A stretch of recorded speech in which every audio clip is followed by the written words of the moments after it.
Hey, hey, hey. Time for another out of this world story from rSpace. X was screwing a guy in my parents' house for a week.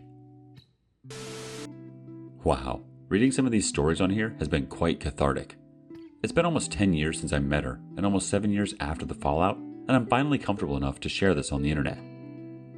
2012, I meet this nice girl freshman year of college, and we start dating. This is my first girlfriend ever. I was on top of the world.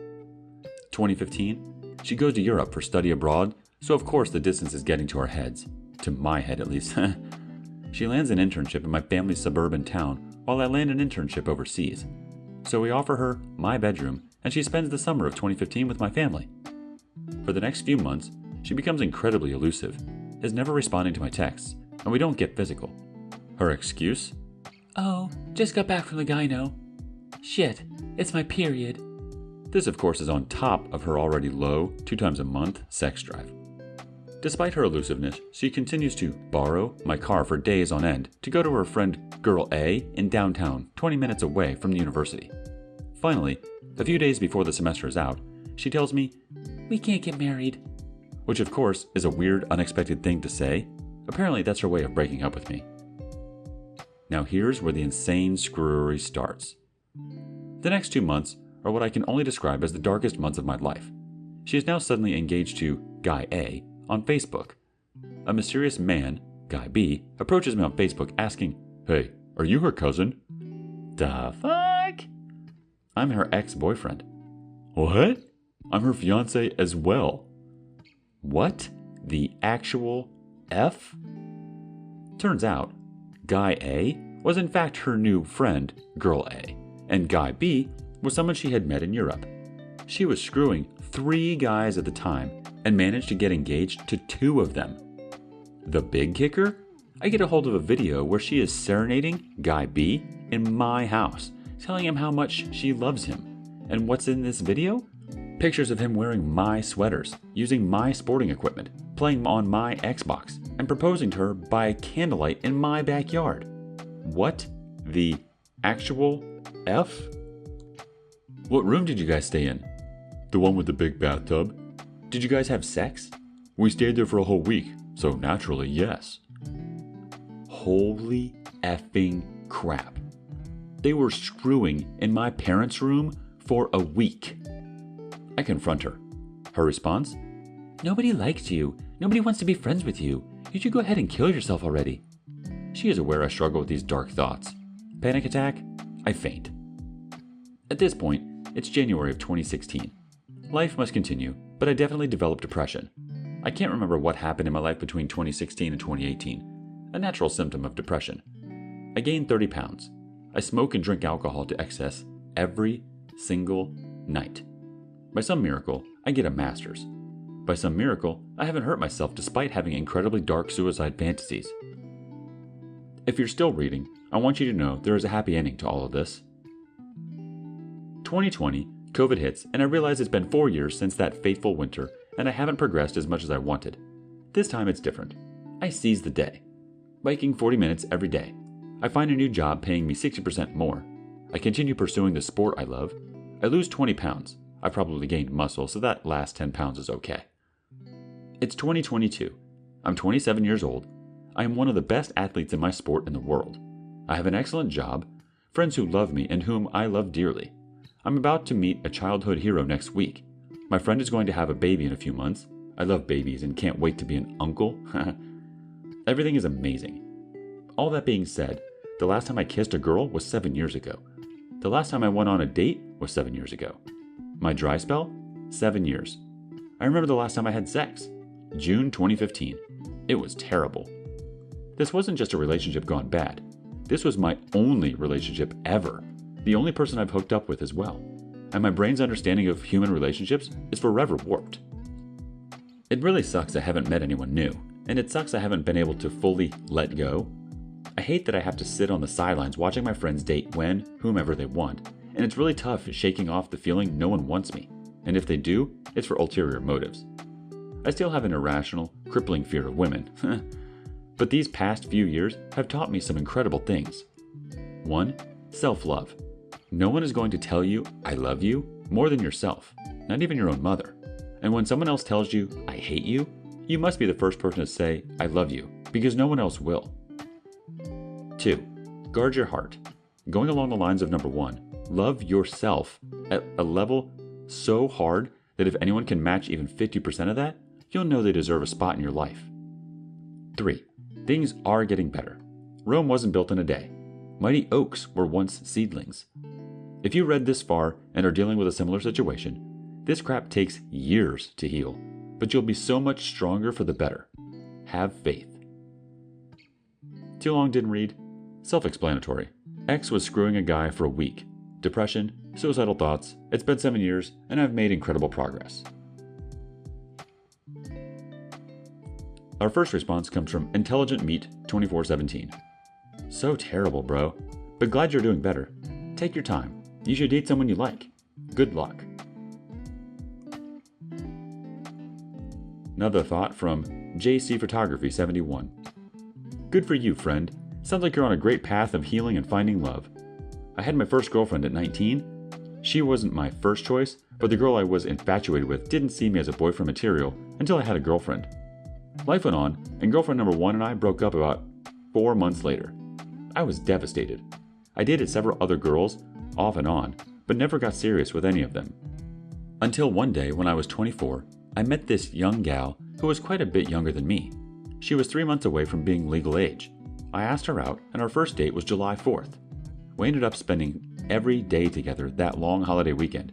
We dated for 2 years, and then ended up married. It's been 20 plus years, and I'm here to say, be patient, and let love find you.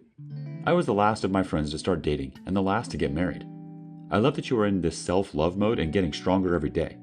Before you know, the woman of your dreams will just fall into your lap and make you the happiest man in the world. Well, maybe second happiest. Wishing you the best, my friend. Moving on. My now wife cheated less than a month into us dating. How do I move past this? Need support.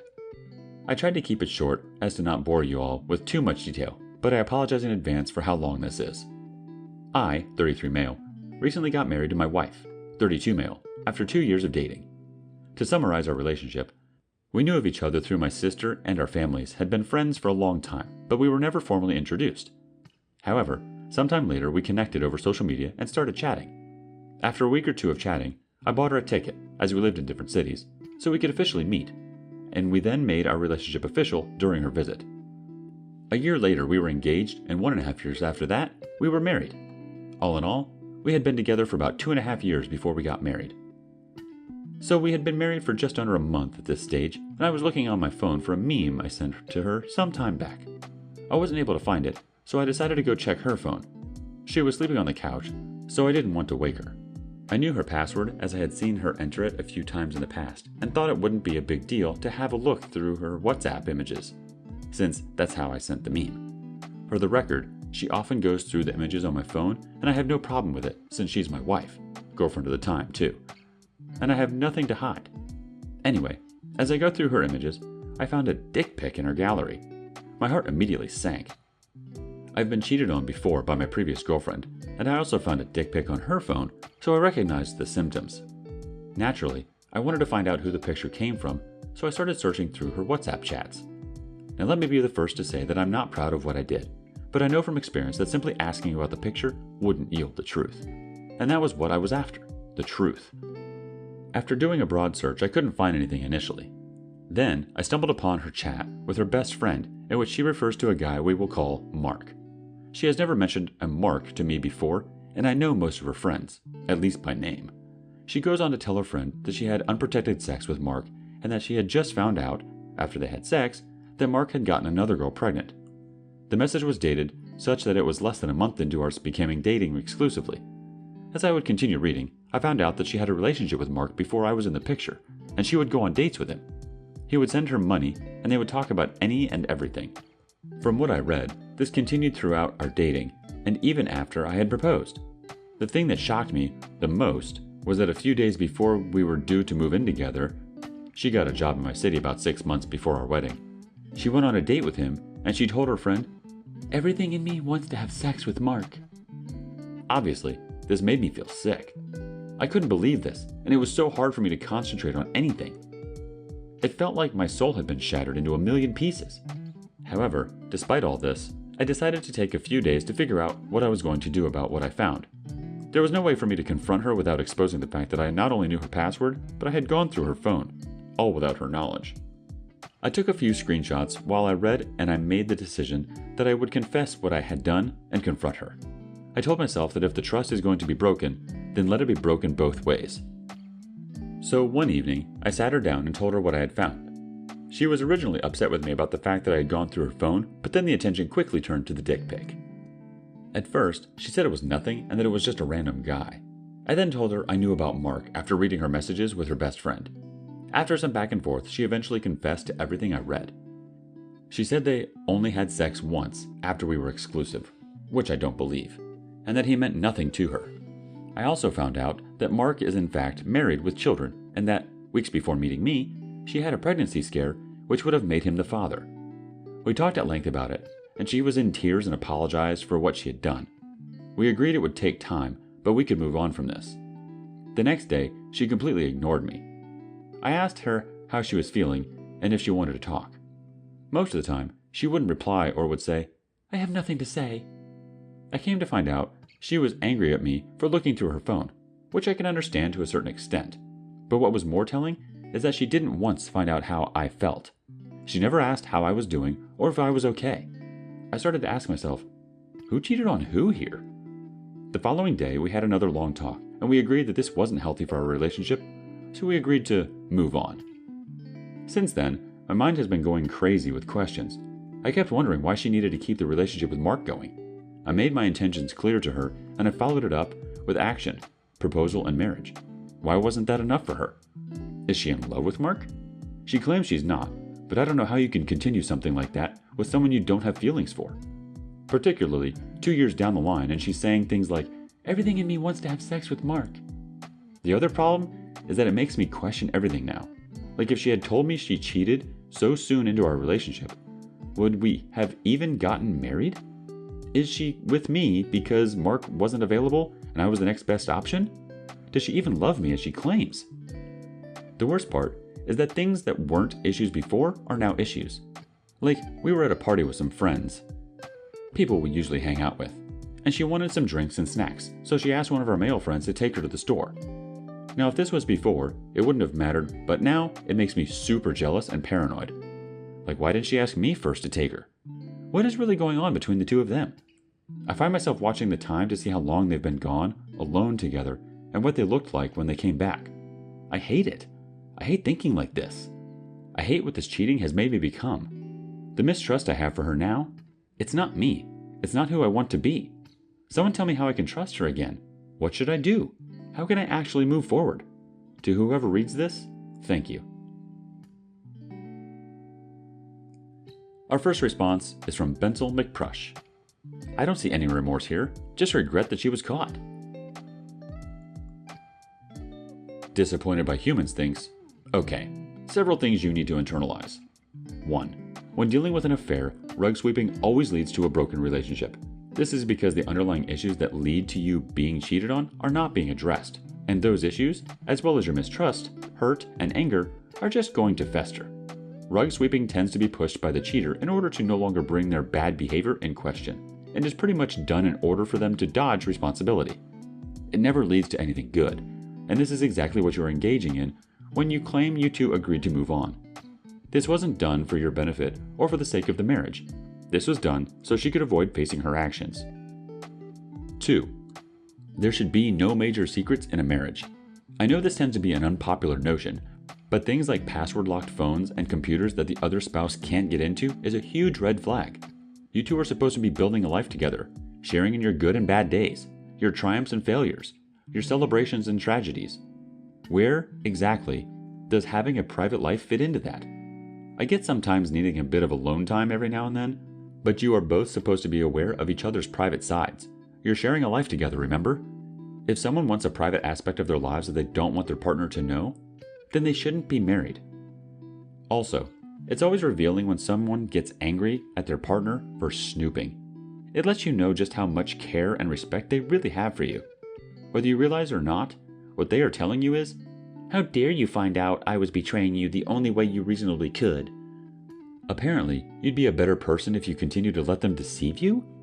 You should ask her how she would take it if you were cheating on her, and then got angry with her for checking your phone. The answer you get will be very interesting, I'm sure. 3. Your wife does not respect you. I can say this with 99% certainty. There is no reasonable way that someone who has respect and love for their spouse would cheat on them for the majority of the relationship, continue to do so even after being engaged, never reveal what they did to their spouse even after they got married, but is willing to confide in another about their betrayal, express anger at the betrayal partner upon being discovered, do nothing at all to make up for what they have done instead of asking that they must move on from it, asking people other than their spouse to do things with them. No one who actually has respect and proper regard for the person they are with and the relationship they are in would do these things. The reason why you are feeling so much anger, mistrust, jealousy, and paranoia, besides the unaddressed and unresolved issues behind her cheating, is because deep down, you know this is true. Your mind is rebelling against what you are actively trying to deny, that there is no way you can possibly trust her again if things continue as they are. 4. Trust, if it is even able to be regained, has to be earned by her, not built back up by you. Asking how you can trust her again after what has happened is the wrong approach and reveals the wrong sort of mindset. It frames things as if there is something you need to do in order to improve things and something that you need to fix in yourself. But you're not the one who broke the relationship. She did. If anyone needs to be doing anything here in regards to fixing things, it's her. To put this another way, to answer your question, the only way you can trust her again is if she earns that trust back, and it's going to take a great deal of work to get it back after a betrayal. That's how trust works. There's a reason why it's said that trust is lost in buckets, but gained in drops. As far as your other question, there's really only 2 ways to move on that will actually be beneficial to you. Either she puts in the work to show you that she is a safe and worthy spouse that is deserving of the love and loyalty you have for her, enough that you feel comfortable enough to continue a relationship with her, or you leave her and find someone who is worthy of the love and loyalty you are willing to give a partner. That's it. Anything else, and you are just wasting your own time and damaging your own mental health. I can't force you to take any actions regarding your own life, and ultimately, you need to decide what is best for you. But to be honest, I don't think she is worth staying with. She's cheated on you for most of your relationship, has professed a strong desire to be with the other man in her private thoughts, and has shown a strong commitment to her affair with him, has been willing to keep you in the dark about it, and has done little to nothing to make it up to you upon being discovered. This is not wife material, in any stretch of the imagination. Really, the first thing you should be doing at this very moment is contacting a good lawyer. Even if you still wanted to reconcile with her, this should still be your first step. Nothing brings a cheater to reality faster than divorce papers. If she really cares for you, respects you, and wants to work things out with you, that will push her into gear to do it, and you can always stop the divorce if she's actually doing the work. A lot of cheaters just talk a good game about fixing things, but that usually just amounts to love bombing for a few months. If she wants out, however, this will be her chance to do so. Either way, when you drop the papers, you'll get a good chance to see her for who she is, if you haven't already. Please consider what I've typed up here. It's paramount for helping you to stay sane with all that has happened. If you would like any further advice on dealing with an affair, this sub is very helpful, and I'm also open to a DM conversation. Next bit of advice from Nero Aldrin 20. Let me make this very clear. She cheated and should be on her knees begging for forgiveness. Also, let Mark's wife know, because if he's fooling around, he could get her an STD. Our last comment comes from I Eat Hair Woman's Parts. Why is everyone so sheepish and apologetic for looking in their spouse's phones? Honey, I'm so sorry I looked through your phone and discovered your adultery. Honest, Injun, I promise I'll make it up to you. Why don't you get some more dick tonight, and I'll just wait right here.